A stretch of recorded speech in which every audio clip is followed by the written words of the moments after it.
Everyone, तो आज हम करेंगे मॉडर्न अप्रोच।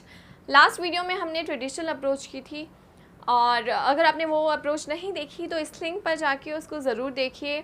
आज हम करेंगे मॉडर्न अप्रोच। एक्चुअल में ये आपके ट्रेडिशनल अप्रोच का ही एक्सटेंशन कह सकते हो या उसको और इजी और सिंप्लीफाई किया गया है समझने के लिए। तो मॉडर्न अप्रोच को स्टार्ट करते हैं।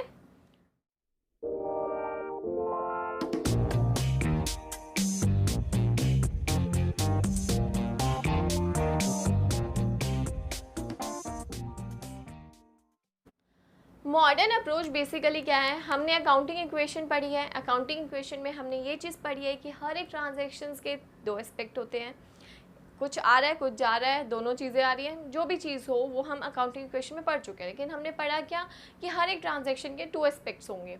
ठीक है, ये अकाउंटिंग इक्वेशन का ही थोड़ा सा एक्सटेंशन है। कैसे अकाउंटिंग इक्वेशन होती है, assets equals to capital plus liability, asset capital liability आगे।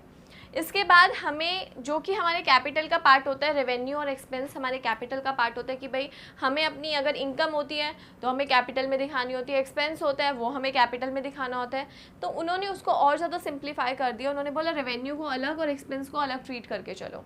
ठीक है, अब इसमें ट्रेडिशनल अप्रोच किस तरीके से जुड़ रही है। ट्रेडिशनल अप्रोच से आपको ये चीज़ पता चल जाती है कि भाई एसेट का नेचर क्या है, लाइबिलिटी का नेचर क्या है। अगर आप उसे नहीं समझ पा रहे तो मैं एक बार इसके थ्रू समझाती हूँ। एसेट का नेचर डेबिट माना जाता है। क्यों? क्योंकि एसेट आपके पास आते हैं तो वो डेबिट नेचर के होते हैं। ठीक है, डेबिट वर्ड कम्स इन, तो एसेट डेबिट नेचर का होता है, लाइबिलिटी आपकी क्रेडिट नेचर की होती है। सॉरी, कैपिटल आपकी क्रेडिट नेचर की होती है। कैपिटल क्रेडिट नेचर का मतलब ये है कि जब भी बिजनेस में कैपिटल आती है तो इन टर्म्स ऑफ कैश आता है, तो कैश डेबिट नेचर का है। तो कैपिटल क्या होती है, क्रेडिट नेचर की होती है। और सेकेंडली वो उसे हम एज अ लाइबिलिटी ट्रीट करके चलते हैं। तो कैपिटल आपकी क्रेडिट नेचर की है, लाइबिलिटी ऑफकोर्स आपकी क्रेडिट नेचर की है, क्योंकि आप अगर उधार पे किसी से सामान खरीदते हो तो वो सामान तो आपका डेबिट नेचर का हो जाएगा एसेट के रूप में, लेकिन लाइबिलिटी किस रूप में आती है, क्रेडिट में।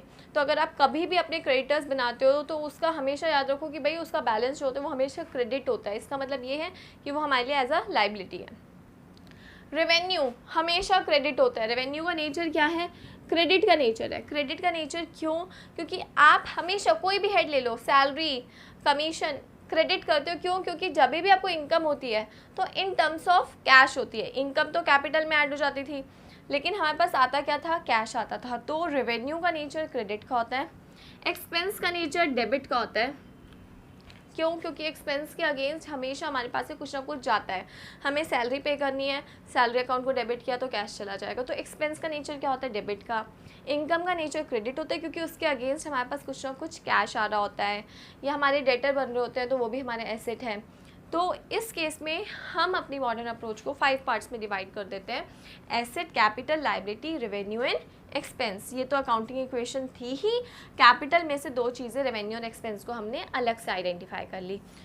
अब इसमें हमने कैसे सॉल्व करना है, इसमें सिंपल लॉजिक है। डेबिट, एसेट का नेचर क्या है, डेबिट का। आता है डेबिट तो प्लस, अगर एसेट इंक्रीज हो रहा है, प्लस हो रहा है तो उसको हम डेबिट ट्रीट करेंगे, कम हो रहा है तो उसको हम क्रेडिट ट्रीट करेंगे। कैपिटल का नेचर क्या है, क्रेडिट। तो अगर आपकी कैपिटल बढ़ रही है तो क्रेडिट, कम हो रही है तो डेबिट। सेम लाइबिलिटी, अगर बढ़ रही है तो क्रेडिट, कम हो रही है तो डेबिट। रेवेन्यू का नेचर क्या है, क्रेडिट का। सेम रूल लग जाएगा, क्रेडिट अगर बढ़ रही है, कम हो रही है, डेबिट। एक्सपेंस का नेचर क्या होता है, डेबिट का। तो डेबिट का नेचर है तो डेबिट जब इंक्रीज होगा और कम होगा तो क्रेडिट का। तो यानी कि ये कहते हैं कि भाई ट्रांजैक्शंस में आप आइडेंटिफाई कर लो हमारा एसेट क्या है, हमारी कैपिटल क्या है, रेवेन्यू, एक्सपेंस और लाइबिलिटी हमें ट्रांजैक्शन को देख के आइडेंटिफाई करना है। और अगर एसेट बढ़ रहा है तो उसको भाई डेबिट कर देना, कम हो रहा है क्रेडिट। कैपिटल बढ़ रही है क्रेडिट करो, और अगर कम हो रही है तो डेबिट कर दो। तो ये मतलब एक तरीके से आप कह सकते हो कि अगर आपने ट्रेडिशनल अप्रोच समझी है तो ये उसके आगे कुछ भी नहीं है, क्योंकि उसी का थोड़ा सा एक्सटेंशन कह सकते हैं, उसको और सिंप्लीफाई किया गया है। तो हमें इनके नेचर पता होने चाहिए कि एसेट का नेचर डेबिट का होता है, आता है तो डेबिट करते हैं, जाता है तो क्रेडिट करते हैं। तो वो नेचर आप एक बार समझ लो तो आपके लिए ये ट्रांजैक्शंस कुछ भी नहीं रहेंगी। इन नेचर को समझने के बाद अब मैं आपको कराऊंगी कि कैसे आप ट्रांजैक्शंस में आइडेंटिफाई करोगे कि भाई डेबिट क्रेडिट हम कैसे करें। ट्रेडिशनल अप्रोच से हम पढ़ चुके हैं, लेकिन अब इस अप्रोच के थ्रू हम कैसे आइडेंटिफाई करें। देखो, सीता ने बिजनेस स्टार्ट किया विथ कैश ₹1,00,000। बिजनेस स्टार्ट किया, किसने स्टार्ट किया? सीता ने। बिजनेस में वो क्या लेके आई? कैश लेके आई। कैश हमारा क्या होता है? कैश हमारा एसेट होता है, बढ़ रहा है, आ रहा है पैसा बिजनेस में, डेबिट कर दो। सीता हमारे लिए कैपिटल के रूप में लेके आई है, कैपिटल क्रेडिट होती है, आ रही है कैपिटल, क्रेडिट कर दो। ठीक है, यानी कि जो कैश आ रहा है डेबिटेड किससे आ रहा है? सीता से, तो सीता को क्रेडिट कर दिया। और कैपिटल का नीचे वैसे भी क्रेडिट होता है। Purchase goods from Ram ₹5,000। अब आप गुड्स खरीद रहे हो राम से, तो आप एक चीज़ को आइडेंटिफाई करो कि भाई आपके पास क्या आ रहा है? सामान आ रहा है, जिसके लिए हम परचेज अकाउंट यूज़ करते हैं जब हम खरीदते हैं। ठीक है, किस में आ रहा है? राम से खरीदा आपने, तो राम आपका क्या बन गया? क्रेडिटर बन गया। क्या बन गया? क्रेडिटर बन गया, क्योंकि हम अगर परचेज कैश में कर रहे होते तो कैश जा रहा होता। अभी हमारे परचेज में सामान तो आ रहा है पर कैश नहीं जा रहा, तो वो हमारी लाइबिलिटी बन गई कि भाई अब हमें इसके पैसे देने हैं। तो परचेज हमारे लिए क्या है? परचेज हमारे लिए एक तरीके से एक्सपेंस है, तो इसको हम करेंगे डेबिट। और राम क्रेडिटर है, लाइबिलिटी है हमारे लिए। लाइबिलिटी का नेचर क्या होता है? क्रेडिट का होता है, तो उसको हमने कर दिया क्रेडिट। तो इस तरीके से हमने 2 ट्रांजेक्शन्स पढ़ी। अब थर्ड ट्रांजेक्शन पढ़ेंगे कि परचेज गुड्स फॉर कैश ₹5,000। उसमें कुछ मेंशन नहीं है कि कैश में है, बस ये लिखा है परचेज गुड्स फॉर ₹5,000। तो 5,000 का मतलब हुआ हमने कैश में लिया है। तो आप परचेज तो एज यूजुअल कर ही रहे हैं।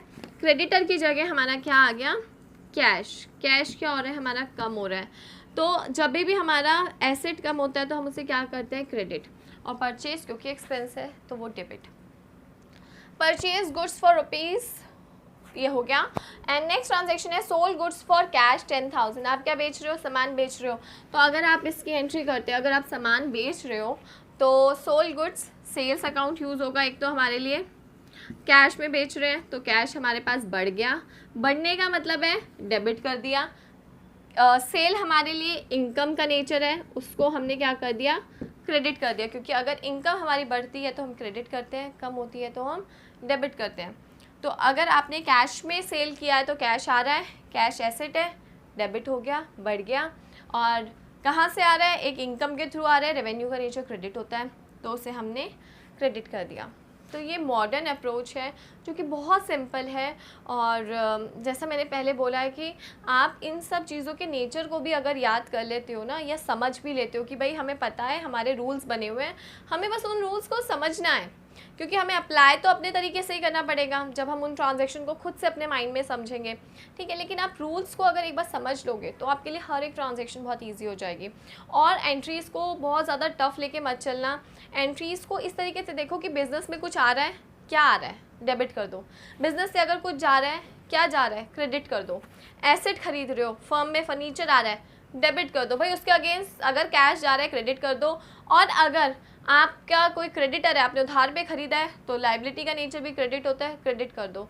तो आपको ट्रांजैक्शंस को बहुत डिफ़िकल्ट लेके नहीं करना। आपको ट्रांजैक्शन में सिर्फ इतना समझना है कि भाई आपके पास डेबिट क्या चीज़ आ रही है, क्रेडिट क्या चीज़ जा रही है। तो आप इस तरीके से अगर करोगे तो आपके लिए बहुत ईजी हो जाएगा।